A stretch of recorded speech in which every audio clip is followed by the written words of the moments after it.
உன் மனதில் நீ சுத்தமாக இரு. உன்னை சுற்றி எத்தனை போலி உறவுகள் இருந்தாலும் நீ வணங்கும் தெய்வம் அவர்களை உன்னை விட்டு விலக்கிவிடும். நட்போ, காதலோ, கணவன், மனைவியோ, எந்த உறவாயினும் நாம் விரும்புவதால் நம்முடனே இருக்கவும், பேசவும், அன்பு செலுத்தவும் கட்டாயப்படுத்தும் இயலாது. உன்னை நோக்கி வருவதை நேசி, உன்னை விட்டு விலகுவதை ஒருபோதும் யோசிக்காதே. வழி தந்த சிலரை மறந்தும், குறை சொன்ன சிலரை மன்னித்தும், துரோகம் செய்தவரிடம் ஒதுக்கியும், காயப்படுத்திய சிலரை கடந்தும் சென்று விடுங்கள். வாழ்வில் நல்லது செய்ய பல பாதைகள் உங்களுக்காக காத்திருக்கின்றன. மாற்றங்கள் நிறைந்ததுதான் வாழ்க்கை.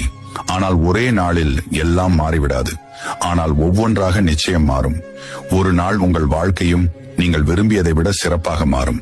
கவலை கொள்ளாதீர்கள். நம் வாழ்க்கையில் நாம் ஆசைப்படுவதை விட பல மடங்கு ஒரு நாள் நமக்கு சந்தோஷங்கள் கிடைக்கலாம். அதே போல் ஒரு சில நேரங்களில் எதிர்பார்க்காத அளவிற்கு